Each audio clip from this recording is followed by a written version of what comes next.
Hello everyone and welcome to another video from the topic on imperfect competition.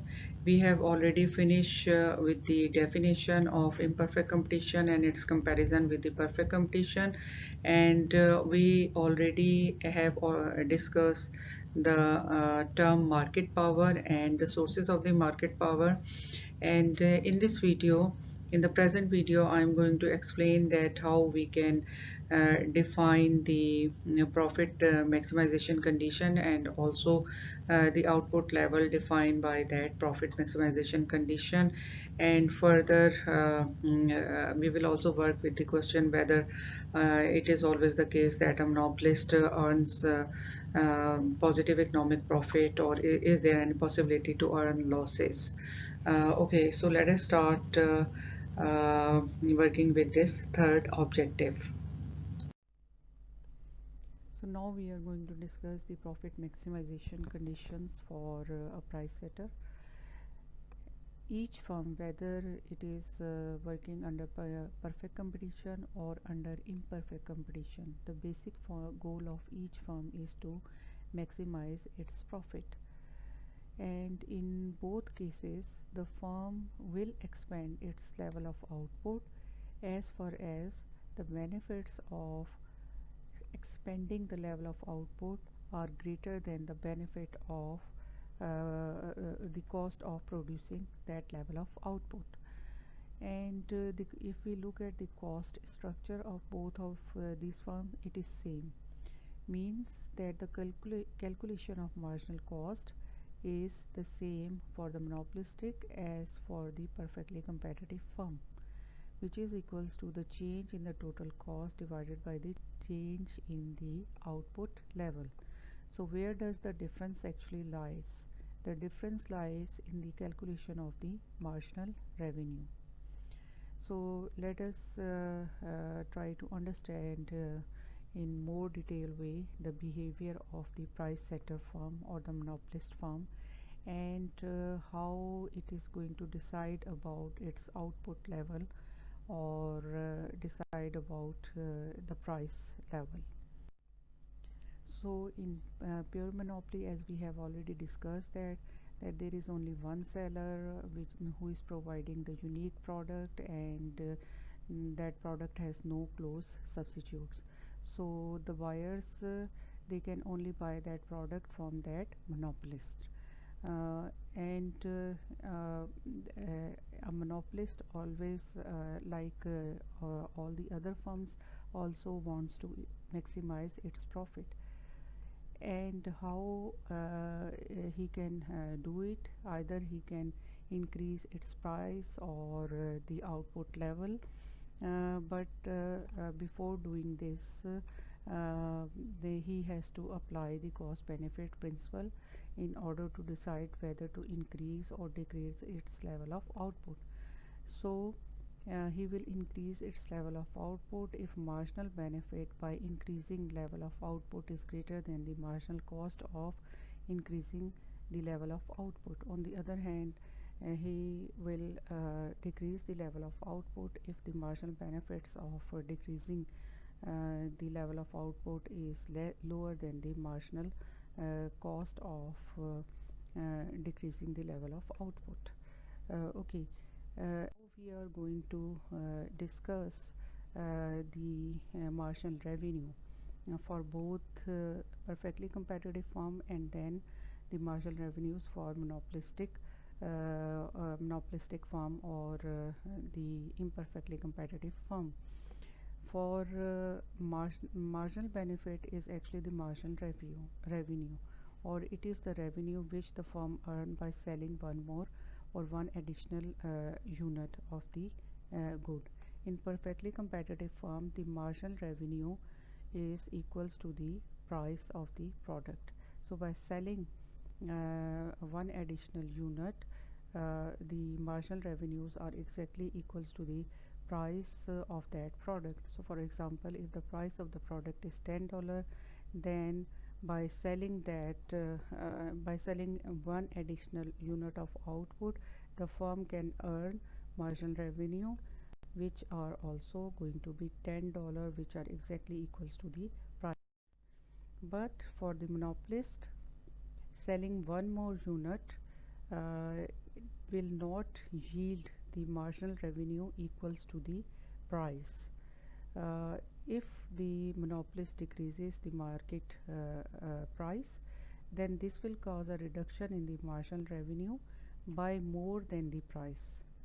So if price which he has decreased by one unit, then the marginal revenues or the revenues which he is going to earn by selling the product at that new lower price are going to be lower. So mm, let us look at, in order to understand that, let us have a look on the demand curve of the monopolist, which is negatively sloped, and which shows that there is a negative relation between the price and the quantity. So if monopolist wants to increase the quantity, he should definitely decrease the price, or on the other hand, if monopolist want to increase the price, he should definitely compromise on a lower quantity in order to increase its revenue, because you know that revenues is a product of price and quantity. So here you can see that when the price is $6 per unit, for example, let us say this is the pizza market, then the $6 is the price of one pizza.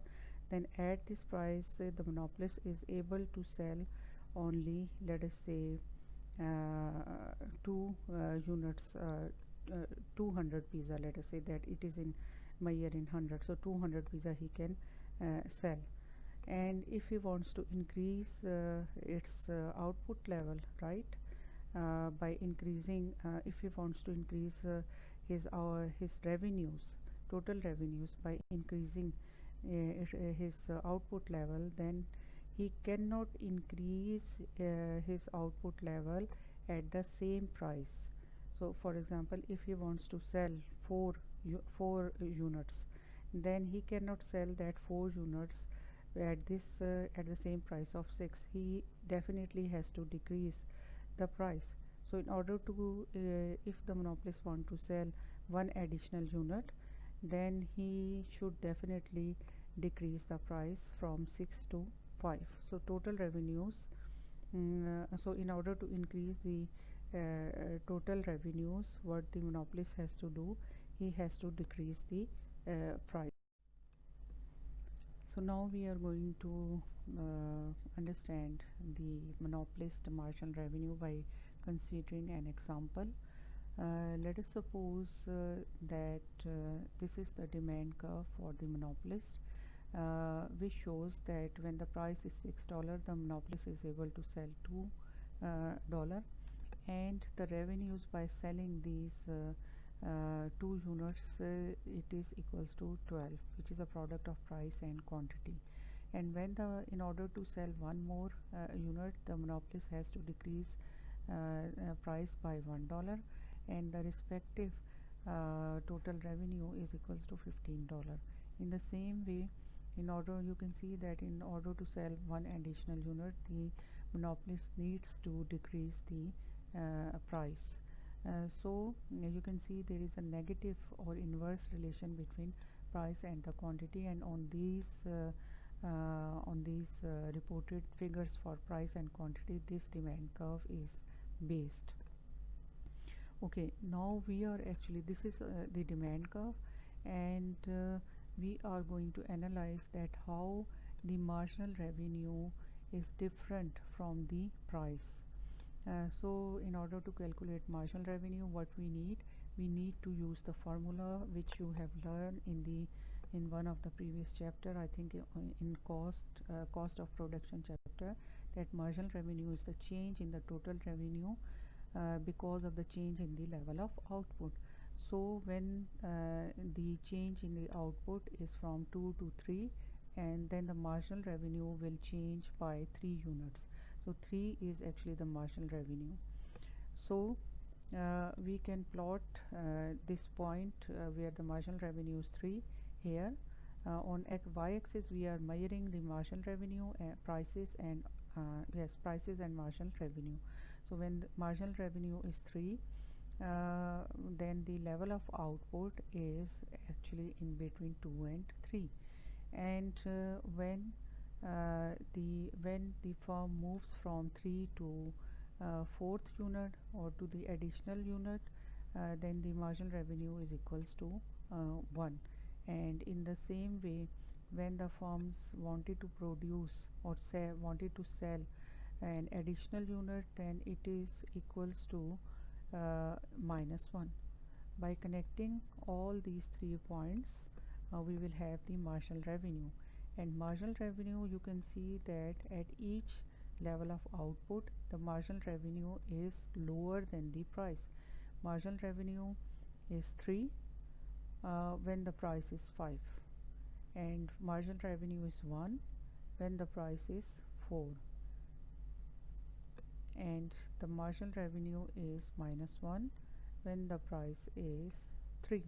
So at each additional level of output, or by selling each additional level of output, the marginal revenue for the monopolist is actually decreasing, or it is lower than the price. Price is always one more point you need to remember here is that price is always determined by the demand curve, not by the marginal revenue curve. And what you have learned by analyzing this diagram, that marginal revenue curve always lies under the demand curve. We will further discuss it in more detailed way on the coming slide. There is also an interesting fact with regard to the total revenues, with regard to the revenues. We have already calculated here total revenue and the marginal revenue. What about the average revenue for a monopolist? In case of perfect competition, we just have proved by an example that marginal revenues are always equals to the average revenues. But let us try to understand the average revenue for a monopolist. What it will be.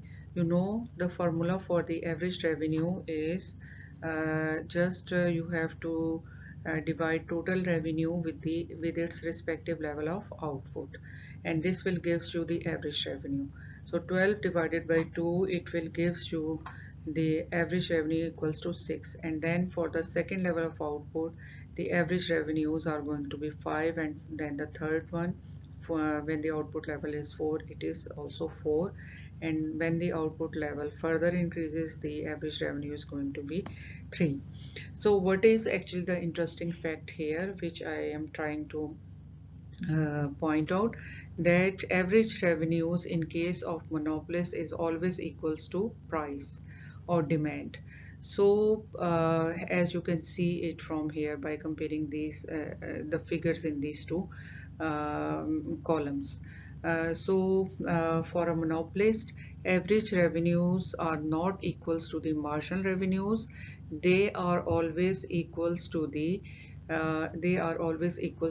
price. That's why we can write this equality when we are writing demand, when we are just denoting the demand curve. That demand curve, which is giving you information about the price, it is also equals to the average revenue, or we can say that average revenues are always equals to the price. So sometimes we also ask about that what is the difference between the marginal revenue and average revenue. So for a monopolist, then you can easily point out that the average revenues are always equals to price, while the marginal revenues are not equals to the price. So in general, the monopolist marginal revenue curve, it has the same intercept, mean it is starting from the same point where the demand curve is starting. So the intercept is common in between demand curve and the marginal revenue curve. And if we look at the slope of the marginal revenue curve is double or it is the twice the slope of the demand curve. So if the slope of the demand curve is 1, then the slope of the marginal revenue curve is 2, and it always lies under the demand curve. So now you know how to draw a demand curve for a monopolist, and how can we draw the marginal revenue curve for a monopolist. And marginal revenue curve always lies below the demand curve, and the slope of the marginal revenue is twicer than the slope of the demand curve. So with these initial or prerequisite knowledge, we are going to define the quantity which the monopolist is ready to sell in a market. So here you can see in this diagram that we have a negatively sloped demand curve, which is shown by blue line, and then we also have the marginal cost curve, which is denoted by which is shown by red color. Marginal cost, it is also giving you information about the supply curve. So marginal cost is also the supply curve, which is defined on the same basis as we have defined it for the perfectly competitive firm. Okay, so both of these curves, they intersect at a point which defines an output level, equals to 12 right here. And it is actually the point where marginal cost and marginal benefit, right, D also denotes the marginal benefit, they are actually equal. And which means that both buyers and sellers, the cost which the seller is incurring in order to produce an additional unit, it is exactly equals to the value the buyer is actually putting on the purchase of that additional unit in form of marginal benefits. So this is actually the level of output, but the monopolist is not going to sell that level of output at this price of 3, which is determined by equating marginal cost and marginal benefit or demand, or right. So how the monopolist is going to decide about the level of output? The condition is same, that the monopolist will equate or define the level of output by equating marginal revenue with its marginal cost. So marginal cost, we have here this marginal cost curve, but we don't know yet the marginal revenue. You know that you have learned on the previous slides that marginal revenues always lies below this demand curve, and the slope of that marginal revenue curve is going to be double of the slope, or double of the slope of demand curve. So let us now add this marginal revenue curve here on this basis. And you can see that marginal revenue curve always starts at the same point from where the demand curve starts. So intercept is same, which is equals to 6. Okay, so now it's time to define the profit maximization level of output, the monopolist has to which the monopolist has to sell in the market. And again, we use the same condition for profit maximization, which says marginal revenues are equals to the marginal cost, and this is actually this point where the monopolist marginal revenue is equals to marginal cost. So the monopolist is going to sell in the market 10 units per week. What does it mean? That monopolist will sell a quantity which is lower than the quantity determined by the marginal cost or marginal benefit, which is actually the optimum point for the society, right? The optimum level of output or the efficient level of output is 12, but monopolist is always selling and output level which is lower than this efficient level of output. So according to the profit maximization condition, the monopolist can earn maximum profit if he sells 8 units per week. Okay, so at this level of output, what is actually the marginal cost? For that, you have to move on the from this point on the price axis or the cost axis. It will gives you the marginal cost equals to 2, right? But for a monopolist, marginal cost is not always equals to price, right? And you also have learned that for a monopolist, marginal revenues are different from the price. So how can we define the price?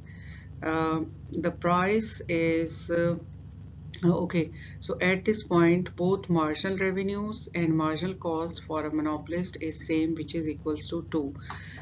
What about the price? For price, what we have to do? We have to move on the demand axis, right? Sorry, demand curve. So you have to move from here on the demand curve and then on the price axis. And here you can see that monopolist will charge a price equals to 4 in order to supply 8 units in the market per week.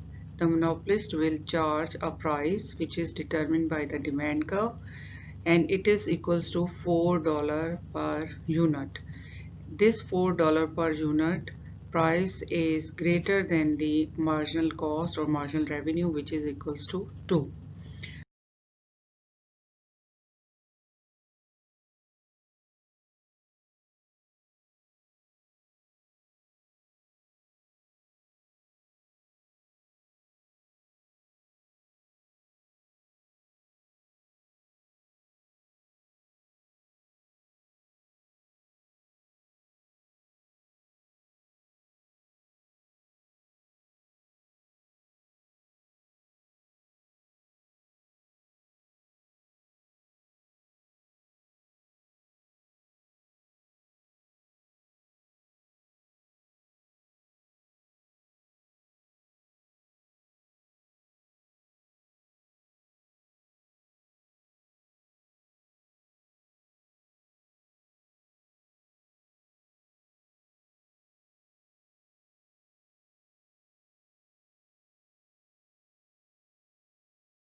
order to analyze or understand that this level of output, which is determined by this condition of marginal revenue and marginal cost, is actually gives the maximum profit for to a monopolist. Let us consider some output levels, and further you should also understand it like this, that at this point where marginal revenues are equals to marginal cost, there is no incentive for the monopolist either to increase or decrease its output level in order to maximize its maximize his profit.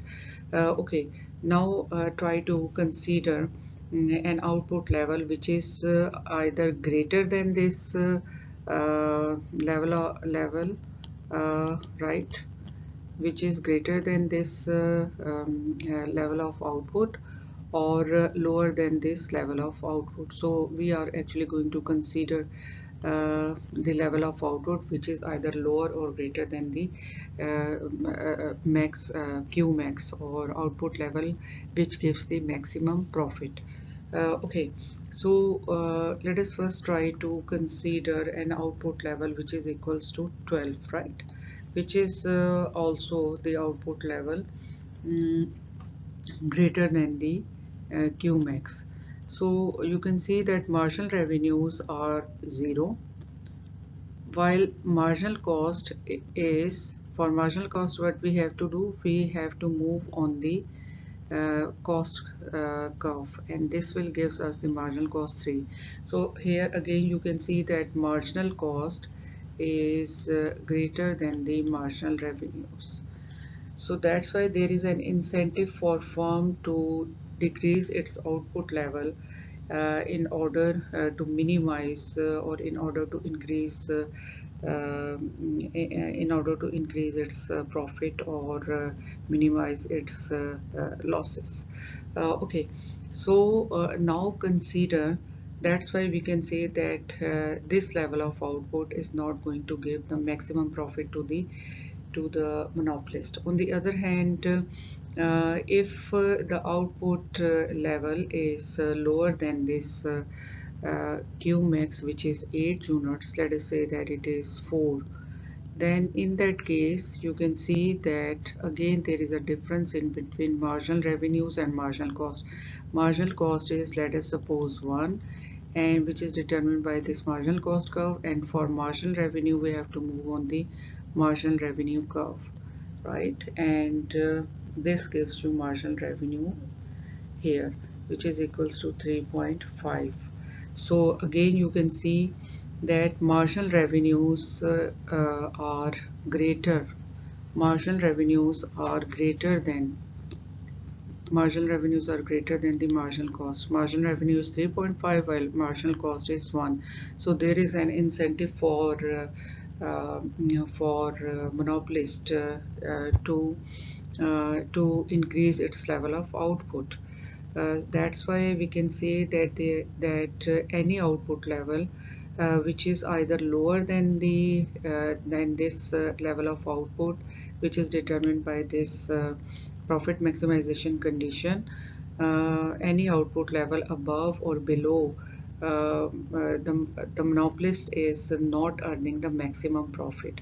The profit is maximum at the point where the marginal revenues are equals to the marginal cost. That's why a monopolist always determine the level of output by equating marginal revenue and marginal cost. So in perfect competition, you have learned that marginal revenues are always equals to the price. But here in monopoly, you have learned that the marginal revenues are always different from the price, which is determined by the demand curve. So demand and marginal revenues, they are different. And there is a very interesting relation between the marginal revenue and the elasticity of demand.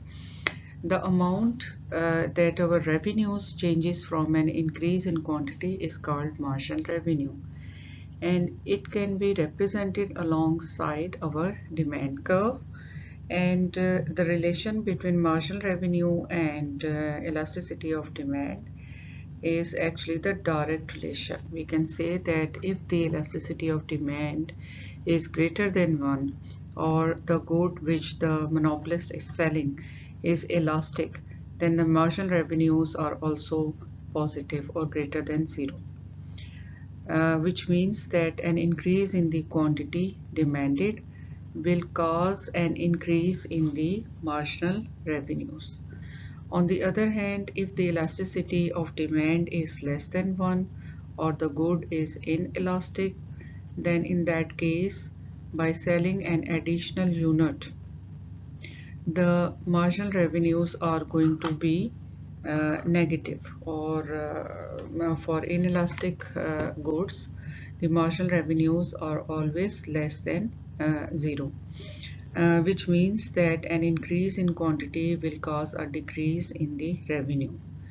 The third case is related with the elasticity, or with the unit elasticity.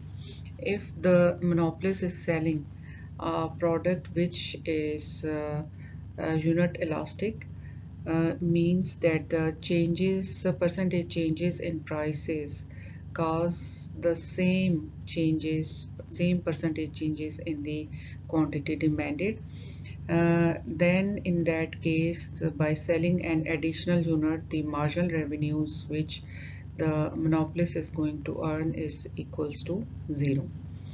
So these are some points that explain the relation between the marginal revenue and the elasticity of demand.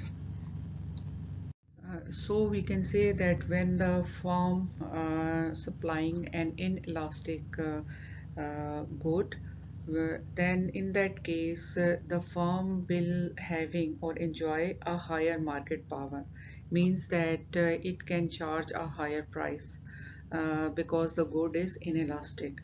For example, if there is a monopoly for life-saving drugs like insulin, then in that case the monopolist can charge a higher price. So it means that as the demand curve is going to be more and more inelastic, the market power will also increase. And as the demand elasticity is going to be lower and lower, the market power will be lower. Before moving to the next slide, let us have some revision that for a perfectly competitive firm, the profit maximization level of output always determine where price is equals to marginal revenues, or marginal cost is equals to the marginal cost is equals to price.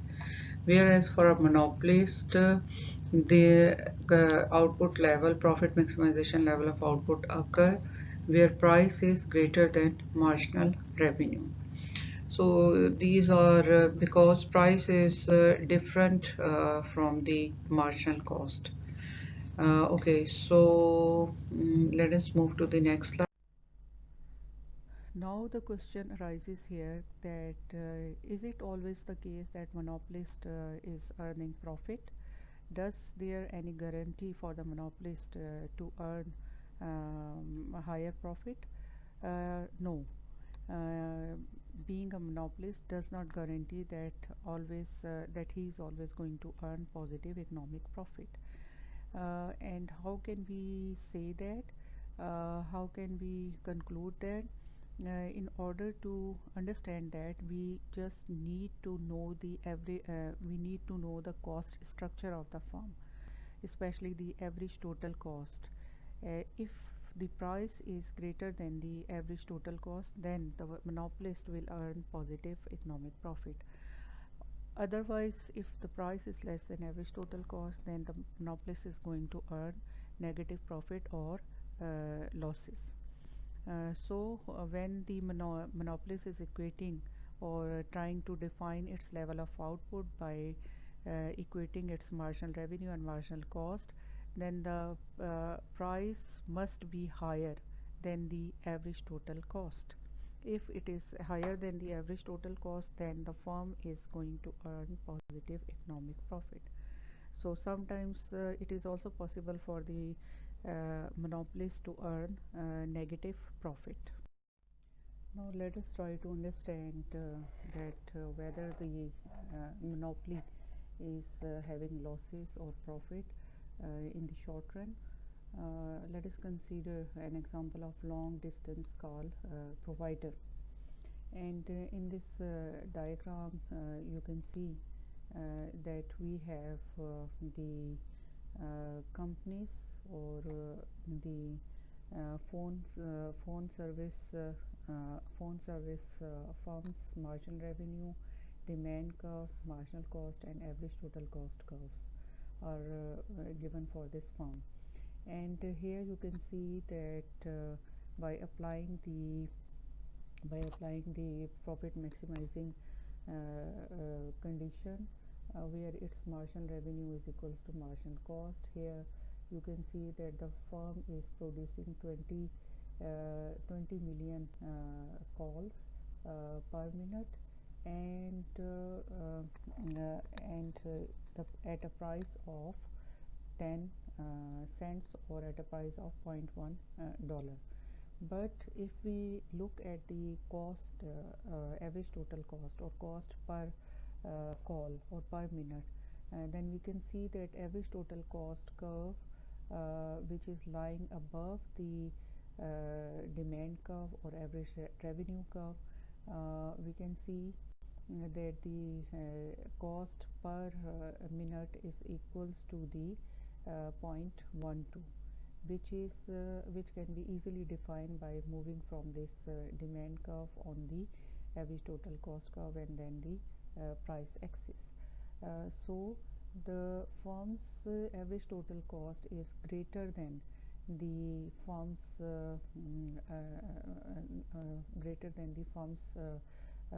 price per call or per minute. Okay, so we can see that this firm is incurring losses equals to the area of this rectangle, and the area of this rectangle is equals to the height multiplied by the width. Height is equals to the 0.12 minus 0.10, which is equals to 0.08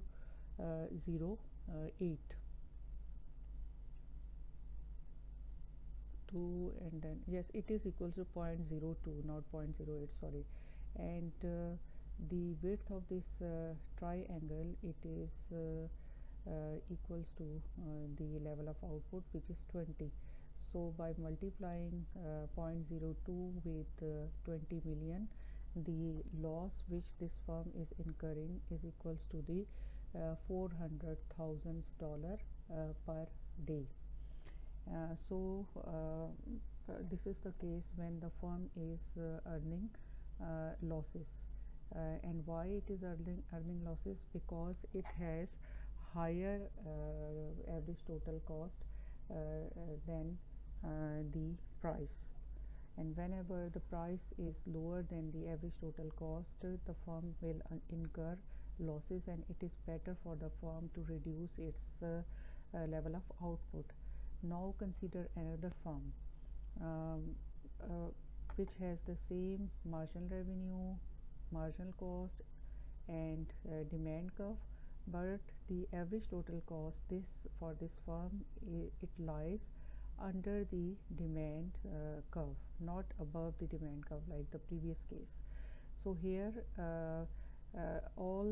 we can say that the level of profit maximizing level of output is just 20 million minutes per day, and the firm is providing this level of output at a price of $0.1.